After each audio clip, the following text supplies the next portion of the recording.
good afternoon, good morning, good evening, depending on where it is you are joining us from.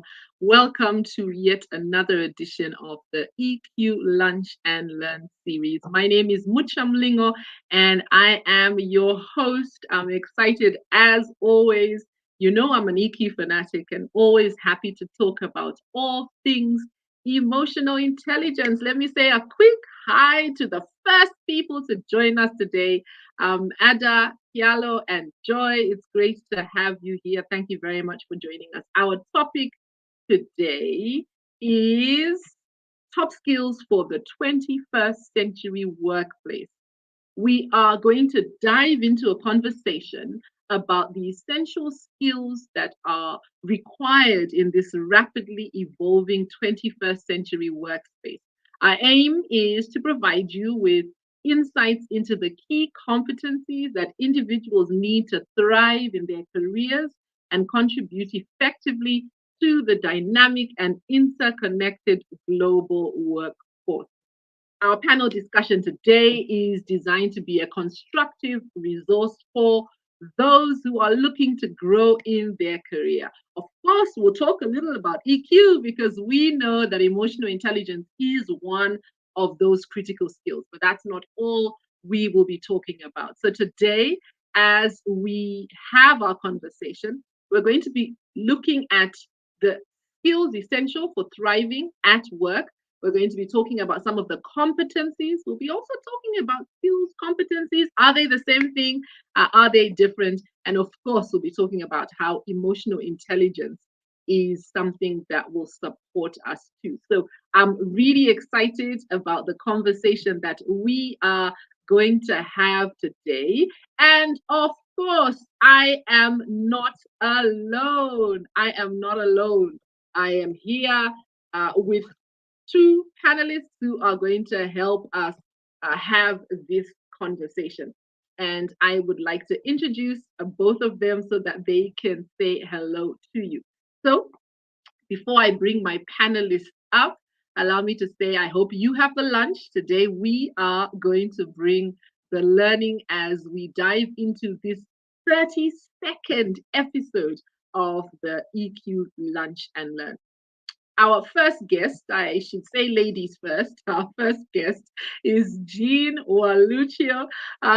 Jean, I actually initially interacted with as part of a client's engagement. Life has since evolved since then, and we're really excited to have Jean with us today. Jean, just say a quick hello to everyone. Hello, everybody, and looking forward to an interesting and insightful discussion. Thank you, Mucha. Fantastic. Thank you very much for joining us, Jean. As we always say, if you'd like to connect with our guests, you are welcome to connect with them on LinkedIn. But let me tell you a little bit about Jean. She is a seasoned and devoted senior HR professional with over 18 years of hands on experience in crafting and executing HR strategies, as well as implementing a comprehensive array of human resources programs. Her dynamic career path reflects a diverse background encompassing specialist and generalist roles across various sectors, highlighting her adaptability and her ability to excel, in any industry. If you'd like to connect with Jean, and I encourage you to do so, please follow her on LinkedIn. We have with us too Ian Ratiti. Ian, it's great to have you here. Can you just say a quick hello to us all? Thank you, Mucha. Hi, everyone. Really excited to dive into today's conversation, and thank you for joining. Fantastic. So if you want to connect with Ian, you can connect with him on LinkedIn. But let me tell you a little bit about Ian before we share his link. He has over 4 years of dedicated experience in talent acquisition, human resource, and administrative management. Ian is committed to facilitating the development of high-performing teams in organizations. He is a strategic and responsive professional and possesses a keen eye for connecting talent with opportunities. So you can see that our panel today are both people, if I can call them that, right? And so I think they are well equipped for this conversation we're going to be having about the skills that are required to thrive. So, welcome to you both. It's really great to have you here. And we are going to dive right into our conversation and kick into our first question. So, we're talking about key skills, and I think it's fitting to start with a question around what you think are the key skills that have really become increasingly important in this 21st century workplace and the impact these skills have. I think both of you have experience working with people, supporting people, and equipping people. And I'd love to hear from you. What would you say? Let's say three are the top three skills that you feel are essential in this modern workplace. Jean, since I brought you on first, let me ask you to answer that question first. Thank you, Mucha. And I hope you can hear me well. I think. Loud and clear. Thank you. I think key skills, digital literacy. Digital literacy is all about using digital tools and platforms. And so we are in a very digitized age, and being literate from a digital perspective is about leveraging on technology, and it contributes to both efficiency and productivity. So digital literacy for me is really key. And then also looking at data, data analytics, and I'll tie it to data literacy, because we have so much data around and we need to be able to interpret and analyze it so that then we're able to make better decisions. It would also help in strategic planning, and also the trends and patterns would really help us moving forward. I think you've talked of top three. I would not leave out emotional intelligence. Because there is a lot of work that we need, but for you to be able to deliver and work well with people, because let's be honest, it's about working with individuals, people from different generations, different work streams, people in different places in their lives, then having good emotional intelligence is crucial, because it will help in interpersonal relationship, leadership effectiveness, and I think overall team dynamics. So I would pick that as my first three, even as we look at a wider array of this. Fantastic. Thank you. Thank you very much, Jean. Ian, I'm keen to hear from you in terms of what you think are the three skills that employees need to thrive in today's workplace. Okay, great. For me, topping the list will be communication skills. People really underestimate the power of communication. It breeds 80% of any successful relationship. So if you're an employee, of course, you're tied to an organization or somebody you work for. So if you're able to communicate whatever needs to be done clearly, and everything, putting into consideration what another person needs to get from this particular communication, chances of its success or having a less friction is high. The other one would be critical thinking. Gone are the days whereby we normally just make decisions emotionally. You need to, as Gina said, analyze data so that you're giving informed decisions, so that even if you're put to accountability, you're able to show your thought process and why you made a certain decision. And finally, for me, would be creativity and innovation. We are living in an ever dynamic environment where things are changing every single day. So how do you employ innovation to ensure your success as an employee? Creativity to bring in new ideas, to inject new blood to the system or structures that have been there for a while. So yeah. I love it. I love it. And I think what's interesting for me is you've mentioned the skills that are mentioned in the top 10 skills required to thrive in the modern workplace, as per the report put out by the World Economic Forum, which highlights these skills that you've mentioned, from digital literacy to data analysis to creativity and innovation. And, one of the things I always say is, for me as an emotional intelligence practitioner, I truly believe that the skill of emotional intelligence actually encompasses all of these other things, right? I always mention the idea that emotional intelligence is not just another skill to add to the plate. I think that it's a skill that influences all the others. So, how you communicate and your ability to communicate effectively is influenced by your ability to tune into your emotions. How creative you are is impacted in some way by your ability to navigate your emotions. And so, what's interesting is that emotional intelligence kind of is a thread that weaves through these different skills. Now, what's great is we've talked about the idea that these are skills, right? So if you've heard something here, right, that you feel is not necessarily a strength of yours, the good news today is that it's a skill. And a skill means it's something that you can develop. And as we continue our discourse with my able panelists, we'll be talking a little bit about how you can develop these skills. So, Ian, I want to stay with you a little bit longer. As a millennial in the workforce, um, what of those skills you've mentioned, and it could be because you started with number one, communication, but which do you believe has been the most crucial for your professional success?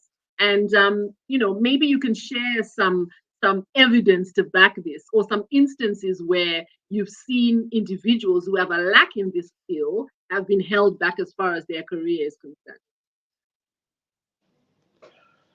Okay, great. So given the examples that I've given, I'd use my personal experience and I'll talk about being in a leadership role. When you're in a leadership role, it's very important to know how to communicate best. So are you communicating the vision correct? Are you communicating the goals correct? And I'll take it back to an experience I had, and this was in ISEC. And that's when I started actively taking up leadership positions. And I could join a team and automatically I want to be the one giving people direction, mentoring people, getting you on board to what ISEC is. So for the people who were resistant to the change, it was very hard for them to get on board to this. And now, thanks to that transition, like even whenever I join any organization, more often than not, in the first few months, by the time you're done with probation, I'm either in a team lead role or like currently I'm in senior management and I'm still a very young individual. So yeah. Thank you. Thank you. Thank you very much for sharing. So what I'm hearing you say is that communication was the critical, or has been the critical skill for you. Let me just stay with you a little bit longer, Ian, and ask, how have you enhanced this skill, right? So bearing in mind the fact that this is critical, I'm not going to assume that you were born being able to communicate perfectly. How have you developed this skill so that you can utilize it as a key resource in your career? Firstly, doing the personality test, because I do understand I'm an extrovert, but when you're working in teams, it's very diverse. People have different personalities. So once you're able to know how in teams, how people work and what their personalities are, it's very easy for you to know how best to communicate with them. You find that sometimes in a team, there's somebody who you're very direct with them. That's how best they get to learn and they're able to action things. So that's how things get moving if you have a team project. But you also find in the same team, there's somebody who likes it broken down into small palatable pieces for them to be able to understand. Or there are people who you will have to do it practically for them to get the bigger picture of the delivery. And that's how work gets moved. So once you have that, it's very easy to thrive. So for me personally, I love visuals. I love being told things directly. So I'm able to get it and understand. Because also I love being swift when it comes to action. So having a leader or a manager who is able to communicate clearly and effectively usually ensures success of a project. Yeah. I like that. So understanding your personality, understanding what your strengths are and possibly what your areas of development are is really important. Gina, I want to come to you. So you talked about skills, you talked about digital literacy, you talked about data analytics, which I think are relatively new. I'm going to put new in inverted commas skills. And I suspect this is because of the rapid pace of technological advancement. And so these are skills that are becoming more and more important. How does someone stay updated by the evolving skill requirements in their respective industry? So maybe 10, 15, 20 years ago, data analysis was not something that was a requirement for everyone. There were, if any, a department that did analytics, and the rest of us just perhaps utilize the data they churned out or the insights they churned out.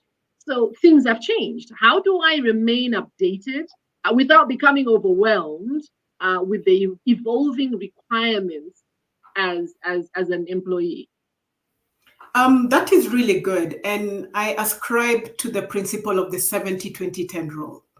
70% that is on the job training or on the job learning, because a lot of our learning is enhanced when we actually or practically do it.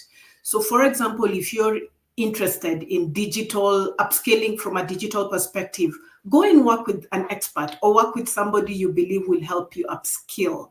So on the job training is really important. You'll also receive feedback during this process. Then we move to the 20%. And here you're looking at coaching and mentoring. Get people that you look up to. Especially on the mentoring aspect, get experts that you can partner with, literally sit by Nelly, if that would be the case, and thereby you get to gain or understand these skills.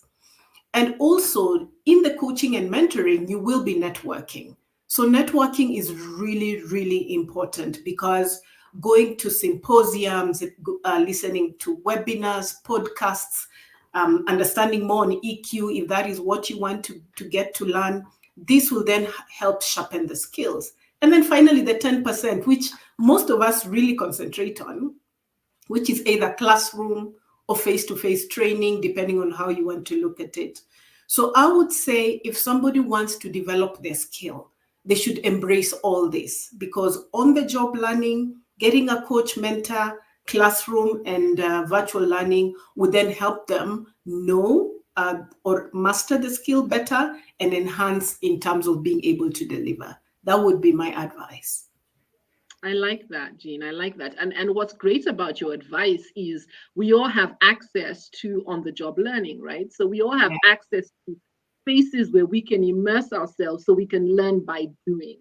And I think that, if you're listening, when, you think about enhancing your skills, it just means placing yourself in a space or with someone who has the skill set that you desire to learn. I think that's something that we can all do.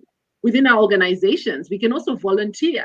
I remember there are some things that I learned when I was working in my last role for a company called Edward Jones in the UK, that I volunteered myself in different departments, volunteered myself for different projects, because I realized that in those projects, I then had access to people who could provide that on-the-job training that I needed. So I really like that. Thank you very much for sharing, Jean.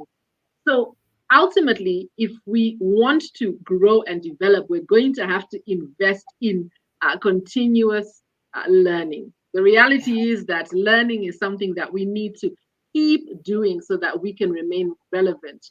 We have a number of people who are here with us today. It's great to have you. I think I already said hi to the first two, but let me stop for a moment and greet those who joined us. Elizabeth, thank you very much for joining us today. It's great to have you here. Looking forward to engaging with you more. Israel, thank you very much for being here. I know Amina had mentioned that she is not going to be able to stay on, but she definitely will tune in a little later. I think she's out where she doesn't have network, but it's great to have you all here. Thank you very much for joining us today. We will ask for any questions that you may have. We're trying out something new today. We actually have an hour for this conversation, which is less than what we normally have. We normally have an hour and a half, So we are being innovative. We are trying out something new. We'll let you know how it feels. I feel like I need to rush through all the questions because there's still so much to talk about. But we're just filing out the 1 hour. And the idea was that we want to be able to stream to Instagram, and Instagram only allows you to stream for an hour. Unfortunately, it looks like the stream to Instagram isn't actually connected. So we could have gone with our hour and a half. But anyway, it is what it is. Let's move on to our next question. Jean, I want to stay with you. We're talking about skills. We're talking about skills that are critical for us as people working, for us to continue growing and continue developing. What ways do you think emotional intelligence and critical thinking?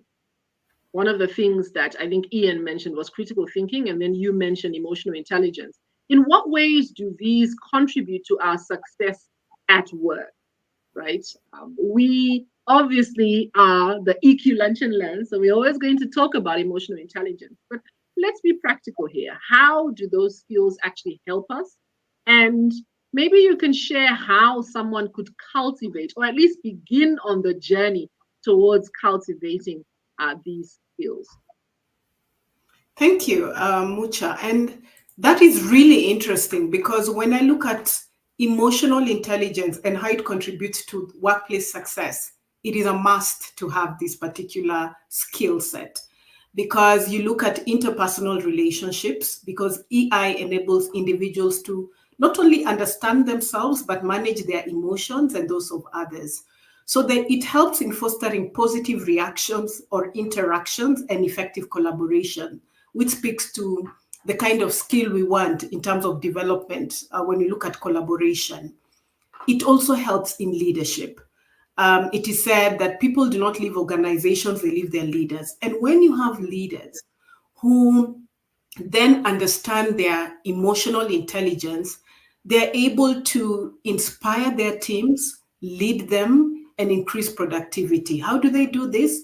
Because they're self-aware. They're also self-aware about their teams, whether it's their temperaments, whether it is the generation, whether it is the age group. They're able to actually lead them, factoring emotional intelligence. And then also there's the aspect of conflict resolution.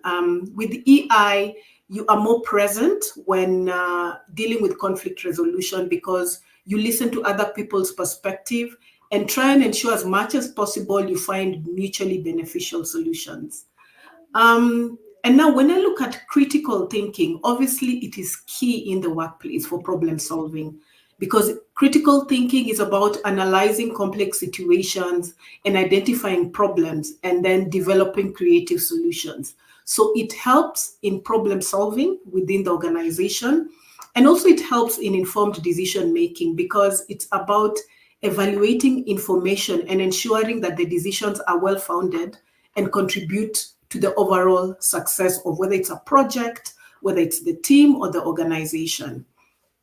I think one good thing about critical thinkers, they're highly adaptable because they look at all scenarios, you know? It's not just looking at one or being tunnel visioned. And that is one thing that we need to develop even as we move along, is to look at scenarios from a 360-degree view, for example, and then look at solutions that can be implemented. I think about developing emotional intelligence, that's a really interesting one. I think how I started thinking differently of emotional intelligence is when I went for Mucha's first sessions, and she just was giving a breakdown of the same. I didn't think much about it then, you know, it was a buzzword. But as you grow in your career or as you start embracing it, then you see the impact it has. So as Ian had earlier said, I mean, take up some psychometric tests, have a Johari window for yourself to just understand who you are. You can ask people who are close to you and are authentic to give you feedback and thereby understand yourself and then know your good spots, your blind spots, and how to deal with that. In terms of critical thinking, I think it's just about opening your mind to a world of possibilities and also sitting with people who are critical thinkers and understanding. Reading is a must do, I think, in terms of developing these skills and competences. So that's what I would say for now. I love that. Thank you very much. And, I like your last point around reading, because that's something that's pretty simple for us to do. And we can utilize what's written out there to develop our skills. And to your earlier point, I think that we can also learn emotional intelligence by interacting with people that we feel are high in emotional intelligence. They can mentor us, they can support us to develop that really critical skill, and really enable us to enhance our presence in the workplace. One of the things you mentioned as well that is, really struck a chord for me is the idea of developing greater self-awareness. I think if you are listening in and you're wondering where to start as far as your emotional intelligence journey is concerned, I would recommend just simply working to understand yourself better. As Jean says, find an assessment online. And there are many that are free that will just help you to understand yourself. What is your personality type? Utilize the Johari window. And as Jean says, find people who are going to be honest with you, people who want you to grow, and they'll give you some feedback that can be useful. I truly believe that a deeper understanding of yourself is the first and most important step towards achieving your career goals, because when we know ourselves, we're able to do something with that information. So thank you very much for those great insights, Jean. So we're talking about skills that are critical, and we have really focused our attention on skills that most likely would be categorized as the soft skills, right? We have the hard skills, the technical competence, but I think for the purpose of our conversation, we're talking about skills that are categorized as the soft skills. I want to touch on a few other skills. Ian, I want to come to you. Adaptability, resilience. I'd love to hear your thoughts about those two skills. They didn't make it to either of your top three, right? And I said top three intentionally because I wanted to see the ones that you would truly focus on. I'm sure if I'd said top 10, possibly these two skills would have crept in there. So tell us a little bit about adaptability and resilience, Ian. And maybe you can share any personal or professional anecdotes highlighting the importance of these skills in navigating workplace challenges. Great. I think it's because Jean and I in the HR space, and attitude is usually more important. So the soft skills are more important to us. But yeah, on the technical one, we also, the transition that COVID made us go through in regards to, you had to work from home. So how are we going to navigate that? So that's when we started now, like, moving from a paper-filled kind of operations to a paperless kind of operations. And you see, this meant that we needed to onboard technology in the running of our organizations and day-to-day. So like for personal experience, currently where I work, a lot of things was paperwork. And now we need to build a system where we're going to store our data, checkings. People used to write on a notebook when they're checking into work. Now you have to key it in a system, all these things. So obviously with an abrupt change, you get to see a lot of resistance. So how do you communicate these changes that are happening, so that because now it's inevitable to be tech savvy, and all of you have to be on board. Like, how are you sending your reports now? How are you checking in? How are you advising patients? So those are skills that are hard skills that had to be learned for the progression of the organization and for everyone to be on board. Yeah. Thanks, Ian. So when we think about the skill of adaptability, because I think, you've really highlighted how, COVID required us to adapt. COVID required us to pivot. And actually, there are organizations that no longer exist because they were unable to pivot as quickly as required. How do I build that skill? Ian, I'd like to stay with you a little longer. And then Jean, I'd like to come to you and hear your thoughts. How do I build that skill? Equally, resilience. Again, going to your example, Ian, of COVID, we had to build resilience. We had to learn how to pick ourselves up when we have fallen, how to keep going when it seems really tough to do so. How do I learn that?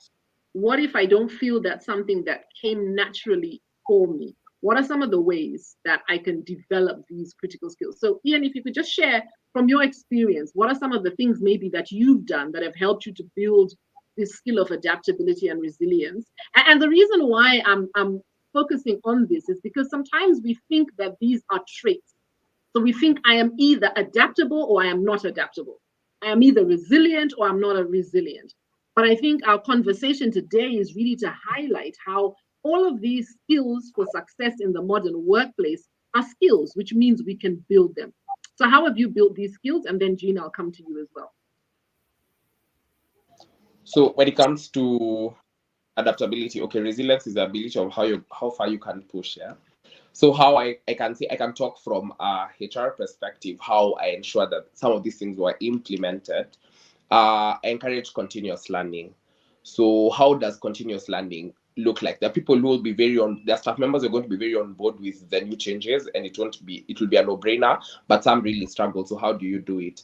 Ensure that on a monthly basis, they have to do certain courses to, let's say, be able to access their timesheets, or they're able to access their pay. Like that's an incentive. Like for you to unlock your systems, you need to have done a course on cybersecurity.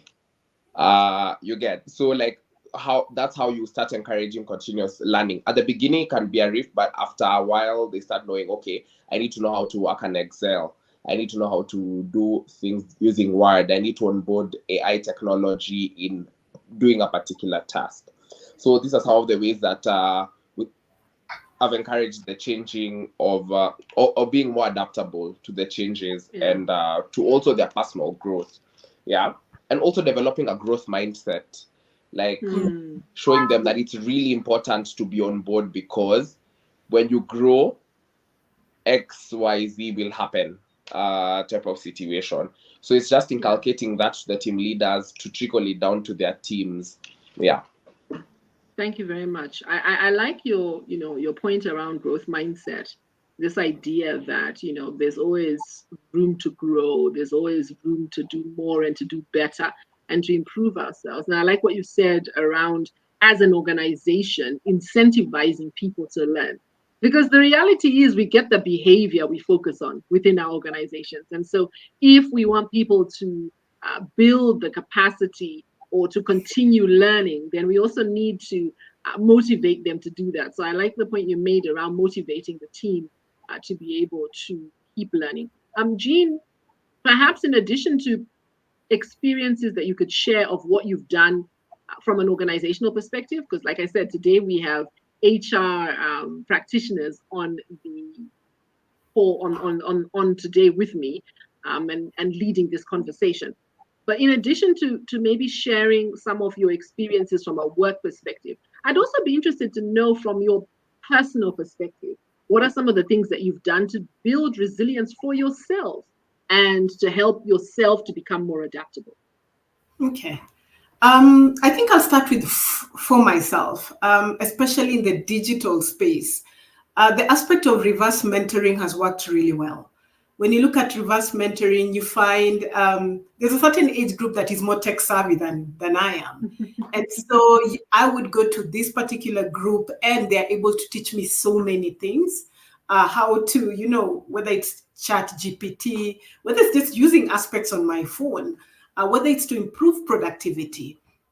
So I'll be honest, in terms of data literacy, reverse mentoring has really worked well, because we have a generation that has grown up with technology from the time they were born to now, so that has really worked really, really well.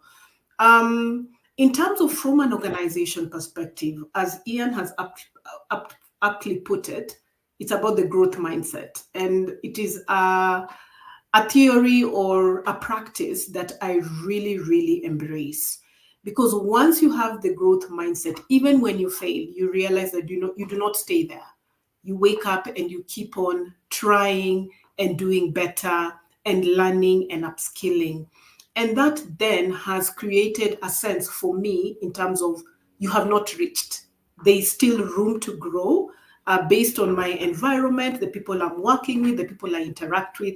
And also reverse mentoring has made me look at the world in a very different way, because then you are aware of what's happening from even a pop culture perspective, and being in HR, having different generations in the workplace, then you're able to understand why people are the way they are, why they behave the way they do, why somebody may prefer to have headphones the entire day, so that has really, really helped. Things like pause and learn, ensuring that people have sessions or time set aside to learn and grow, are really important, even from an organization perspective. That has been critical. And also leveraging it from a performance management perspective, whereby you're saying, yes, you have delivered, but you also need to grow. And you tie this to your values of the organization. Having all this as more of a culture within the organization then also helps in turning the way people think and the way people do things. I love it. I love it. I want to jump on something you said, the pause and learn. I love that statement. And indeed, this EQ Lunch and Learn was designed to be a space where people can pause and learn. So over your lunch, the idea is you tune in to these conversations. And we always make it something very simple, so that it's not too complicated. As you're eating, you are listening away. So I really like that idea of being intentional as an organization and encouraging people to pause and learn. What questions do you have for my panel? I'm looking at my time and it's speeding along. 1 hour just really isn't enough. I'll have to learn how to be more succinct in this shortened amount of time. What questions do you have for our panel? If you have any questions, please do share them, whether you are logged in here on LinkedIn or on Instagram. Please do share what questions you have. I'm also going to invite you to share with us how you have built the skills of adaptability and resilience. What have you done that has supported you to be more resilient, to be more adaptable, so that you can navigate the workplace more successfully? So, what questions do you have for my panel? As I come to another round of questions to you both, Ian, let me come back to you. We've spent the majority of our time talking, like I said, about the soft skills, but I want us to touch briefly with both of you on the hard skills, right? The technical expertise. How do you strike a balance between the development of soft skills like emotional intelligence, like adaptability, like resilience, and the hard skills, your technical competence? That's to you, Ian. And then followed on from that, Jean, I'm going to ask you, are there any misconceptions about the importance of soft skills versus hard skills in the workplace that you'd like to address? So one after the other. Ian, I'll come to you first, and then Jean, you can follow straight after that with your question. Okay, great. Now, this one is a hard one because, as you say, this life has no balance. But if you really think, the first that comes to mind is how can you employ, like, let's say you're really good at, like, the technical lead in regards to coding, and then you have a new team that is coming in as interns. So how do you ensure that your skill, like, you're really good with coding? How will you not get frustrated when you're giving trainings to this junior? So how are you practicing empathy? Yeah, you're in the position whereby you're able to be the one to give them training, but how are you extending grace when you're doing this? Because you understand the end objective is to ensure that as a department, like coding department, you need to meet your objectives and goals. So it's more of also employing self-awareness. So you could realize, like, I'm very technical, like I'm an engineer. I just want to get the work done, but I'm an engineer in a team. So how do I relate with the team? So now that's where the aspect of soft skills comes in. So, probably I'll be having lunch with my team, and then we get to banter. And now we'll have had a perfect working relationship, because now I can be like, yes, I can go to Ian for like to ask a question. Ian during work is very serious, but because I've interacted with him over lunch, it's very easy for me to go and interact with him when I want. Like, I don't understand this cable needs to join where, so you're able to just go and have a chat. Yeah. So that's why I think you could just make the perfect balance. Just be very self-aware. Also network and collaborate, because people work in teams and you get to know how best to make that relationship work. I like that. And, one of the things you've emphasized yet again is the importance of self-awareness. So knowing ourselves, knowing our default tendencies, understanding how we typically like to behave. So to your example and to your point, Ian, if I am an engineer who really just wants to get on with the job, understanding that I'm now no longer just an engineer, I'm an engineer who's part of a team or who's leading a team. And so the same investment that went into developing my engineering skills, I need to invest in enhancing my people skills. Jean, over to you on your reflections about the misconceptions. I think I'll borrow a lot. I'll borrow a lot from what Ian has just spoken about, being an engineer and somebody has a team. And sometimes we have this misconception that technical skills alone guarantee success. But that is not the case, because the soft skills will then help to enhance how effectively the technical skills are applied. Because as Ian talked about teamwork and communication, so that is required in this particular situation. Then there's also the misconception that soft skills are less valuable than hard skills, because you need the hard skills to be able to deliver. But many roles require a combination of both to succeed. Because when you use soft skills, then you're able to influence and effectively thereby apply the hard skills. So just to mention that you must have a balance of the two, based on the discussion that has been held. You can't have one without the other unless you're working in, I don't know where you're working, alone. That's not possible. Yeah. So it has to be balanced. Yeah. Yeah. I think, one of the things that we can all agree is in this age of work, more and more we're working in collaboration. So even if you're not part of a formal team, you are collaborating with someone somewhere, right? And so the ability to collaborate requires you to be able to connect with and understand people. I really like something you said, Jean, and I actually typed it up quickly. I think I paraphrase somewhat, but the soft skills enhance how well the hard skills are delivered. I love that. I think that that's such a fabulous comment, because it's true. You could be fabulous as an engineer. Ian, we're sticking with your engineering analogy. You could be a fabulous engineer, but if you don't know how to communicate effectively, to Ian's earlier point, then your fabulosity is lost. If you don't know how to collaborate, if you don't know how to empathize, if you don't know how to really interact with your team, then it doesn't matter how great an engineer you are. It's going to be really challenging to deliver on what is required at work. And so these soft skills really actually help our hard skills to shine. And I love that idea that the soft skills really enhance it. And actually, these soft skills are the ones that will determine how far we can grow with the hard skills that we have. The reality is that we need a combination of both. So I really like that. I don't see any questions today.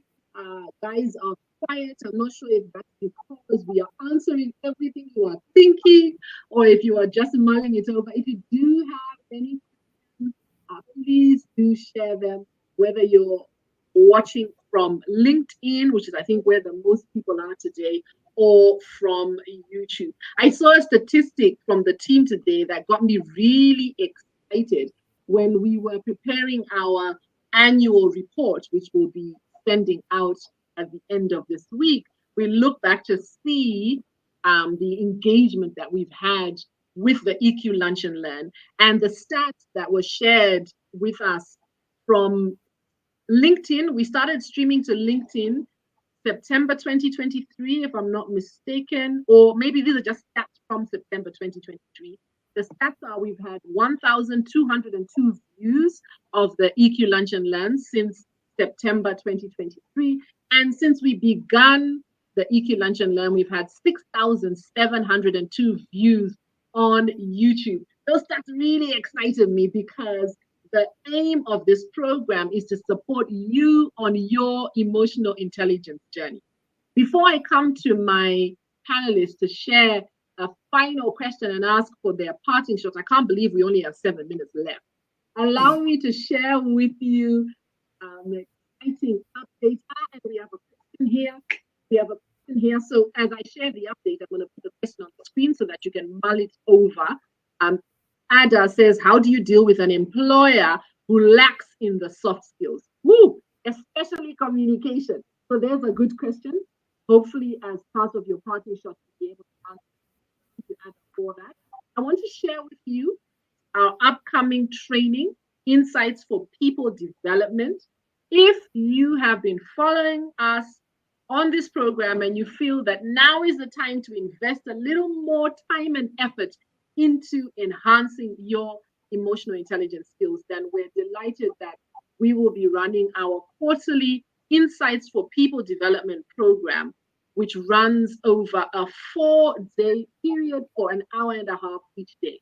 So that's from Tuesday, the 12th of March to Friday, the 15th of March, from 8:30 a.m. to 10 a.m. So that's an hour and a half each of those days online. I will be facilitating a series that's really designed to help you strengthen this critical skill, because we know that emotional intelligence is the soft skill that drives tangible results. I don't have enough time to wax poetic about this program, but I can assure you that your investment in time will yield tangible results. But you can read more about the program on our website, EQ Insights for People Development. If you have any questions on that, you can reach out to us at info@pts.co.ke. But let me come back to my panel so they can share their parting shot and also answer the question that was shared about leaders who are leading you that are lacking in skills themselves. As your parting shot, you could share with us your final advice for individuals looking to enhance their skill set so that they can advance their careers in today's competitive job market. So, Jean, let me come to you, and then Ian, we will close with you. As you answer that question, you could also just share your response to the question from Ada. Okay, so I'll start with enhancing your skills in the job market. And I'll refer to the 70-20-10 rule that I talked about, whereby it's on the job, coaching and mentoring, and online or classroom sessions. I will say it is important to have milestones that you want to achieve. For example, if you're an officer, you want to become a manager, or you're a manager, you want to become a head of department, look at what their targets are. Look at job ads and see what competencies and skills are being looked for out there, and then develop those competencies and skills.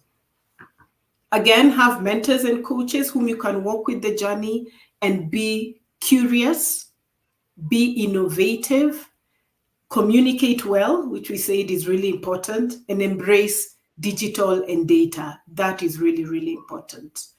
I'll go to the question that has been asked. How do you deal with an employer who lacks soft skills, especially communication skills? And here I'm seeing a situation of managing upwards. That is the issue here, isn't it? And so you sometimes have to be really innovative in terms of some of the initiatives you can put in place.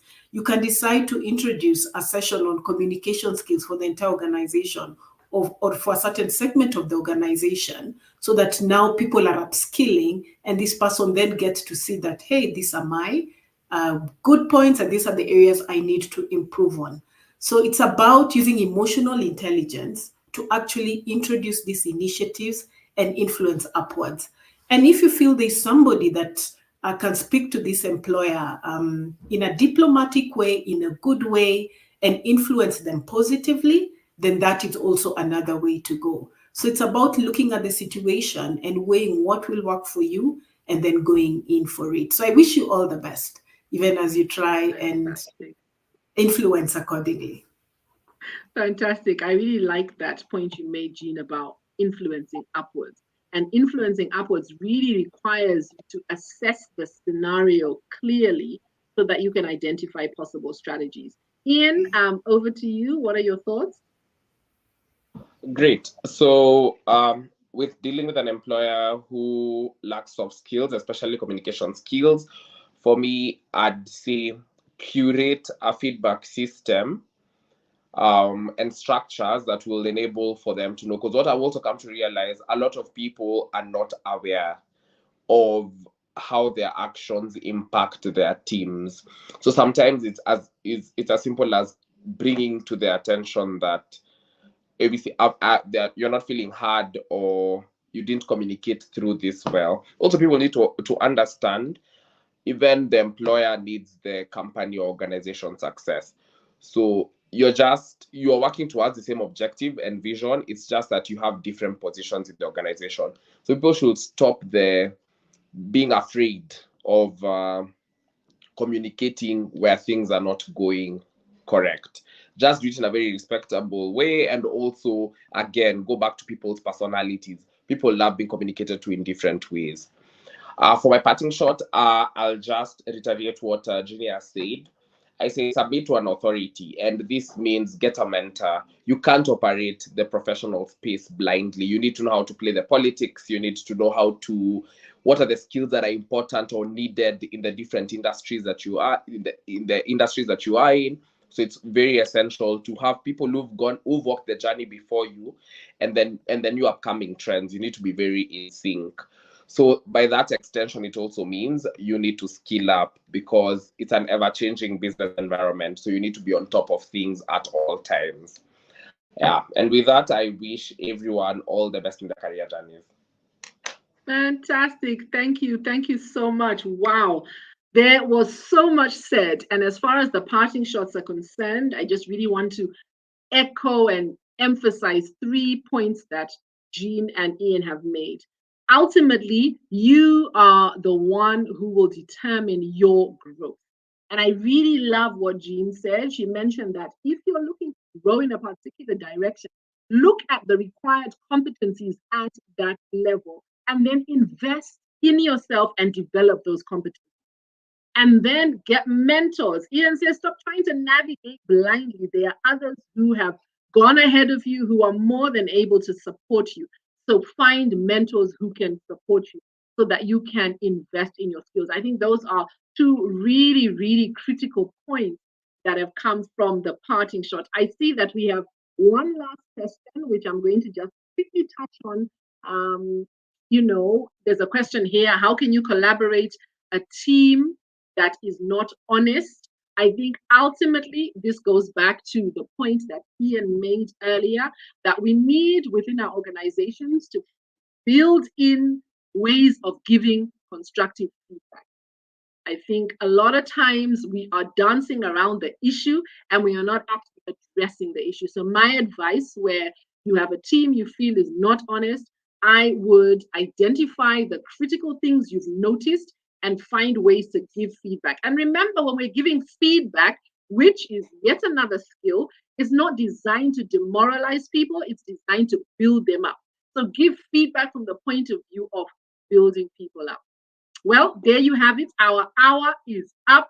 I cannot believe how quickly it went. Allow me to just take a moment to appreciate my guests, Jean and Ian. Thank you so much for joining me today. I trust that you have found our session beneficial and you've learned something about top skills to thrive in this modern workplace. And perhaps as my parting shot, let me emphasize again, the reason why they're called skills is because you can develop them.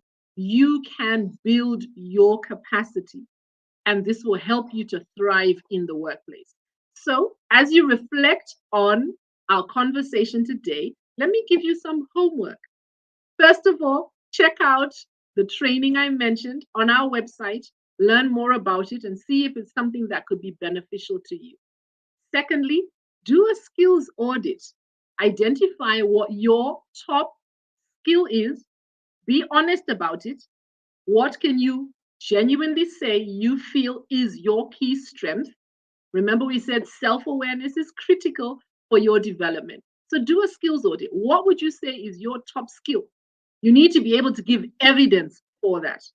And then take a moment, number 3, to reflect on where you feel you are holding yourself back. So which skill is the critical skill for development? Now, this could be the skill you feel is your weakness, perhaps, or it could be not necessarily the one that is your weakest, but the skill that is most required for your next step. And then utilize your strength to build on your area of development, whatever that area of development is. So that's the homework I'm giving you today. Don't forget to tune in next month, the last Wednesday of the month. We will be right here again, giving you some learning as you eat your lunch. Thank you very much, Jean. I'm going to release you. Thank you for being here. Thank you for your great insights. Thank you very much, Ian. I think you can wave at our audience as we say goodbye. And thank you to everyone who joined us online. Had a fabulous time with you. Don't forget, like I said, join us next month for the next EQ Lunch and Learn. Have a fabulous rest of your day. Thank you so much for joining us. As always, I trust that you have found the session beneficial. Remember the challenge. What is your strength? What is the area of development? How can you use your strength to develop the skill that you would like to focus on? God bless you.